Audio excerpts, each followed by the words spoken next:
Hi, my name is Christina Farley, and I'm the author of the Gilded series and The Princess and the Page. For those of you writers who are interested in writing for Kindle Vella, I thought I'd take some time and give you some feedback and tips on what has worked for me as a writer and helped my story, The Dream Heist, become successful. The most important thing, of course, is great writing.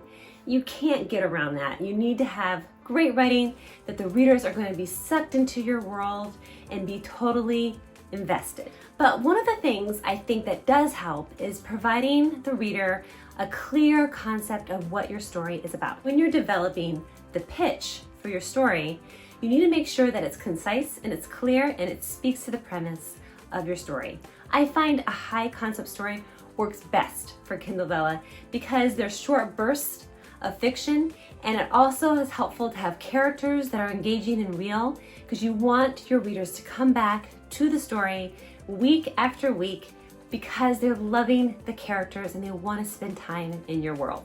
Your cover is critical. If your cover looks like one thing but your story really is something else, it's going to confuse the reader.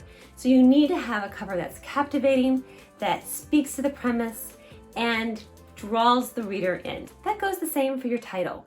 The title should also speak to the premise. As much as possible, if you can get that title to tell you what the story is about, the better. So for instance, my story, The Dream Heist, is literally about a dream and someone steals $81 million in that dream. It's a heist and it's a dream. So I put the two together and that speaks to the premise. When I write my episodes, I find short bursts work best for serialized fiction.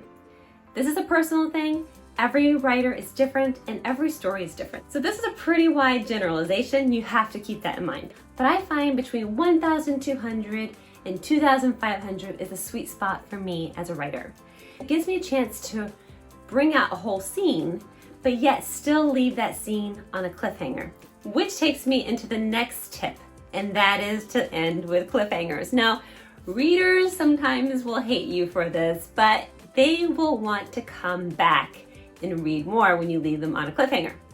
Or sometimes you can't have every episode being a cliffhanger because that's kind of exhausting for the reader. In that case, end your episode with a question. Something that's gonna make them wonder and want to continue on. Because remember, people are only purchasing each episode at the time.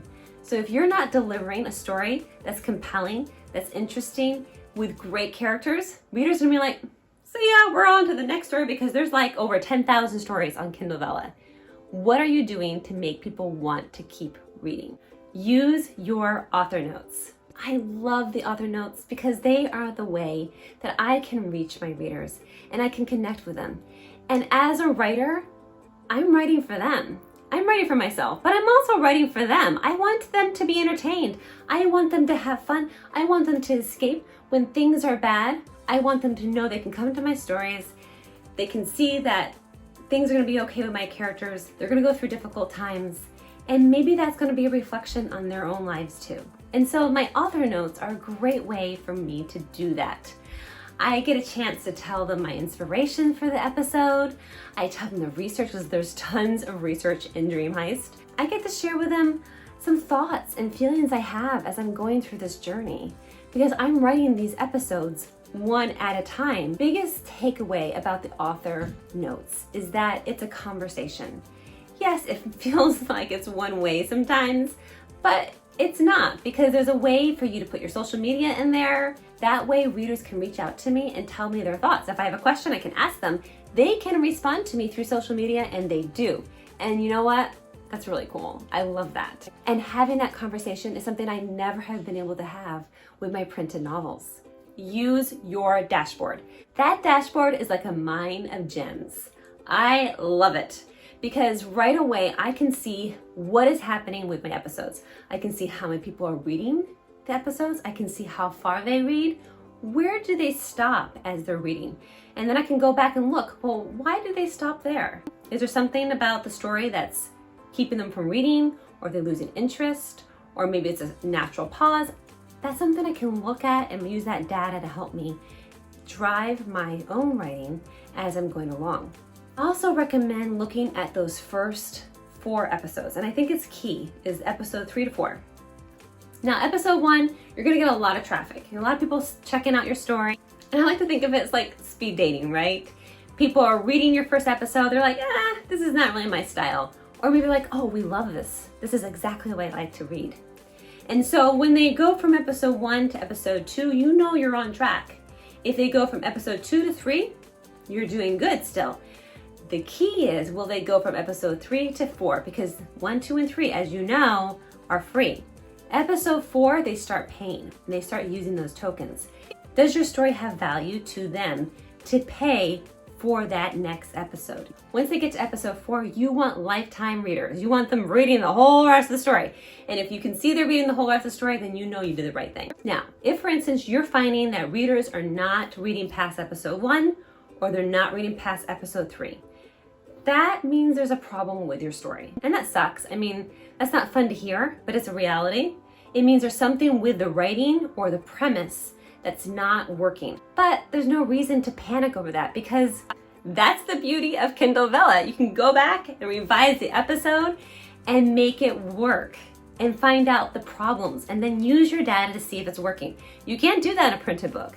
Not like this, and I love that. You also should use that dashboard for your advertising. So maybe you're doing some promotion through your newsletter, your social media, or Facebook ads. Not sure how you're doing it, or maybe it's all of them. Use that dashboard to see if it's working, because you should be able to see some reads coming in from that. If you don't see the reads, that's not working. Don't waste your time on that. Pivot your time and focus on something else. And once you find something that works, really build on that, really develop that, and try new things. See what else works, and if it doesn't, move to something else. I am so excited for you in this journey that you have as a writer, and I know sometimes it can be really tough. There's a lot of great support groups out there. I'm part of a group called the Kindle Vella Club. I'll put the link below in the chat, and I really encourage you to come visit us there. We share our stories, we share episodes. It's just a great place to build each other up, which I think is really important in the writing community, because sometimes you feel like you're all alone in this, but you're not alone. We're all in this together, and it's not easy, and it's hard, and sometimes writing feels like it sucks your soul out. But instead, I really encourage you to use Kindle Vella to develop your craft, build a community, find readers, and find the joy in writing, because that's why we do it. All the best to you. Bye.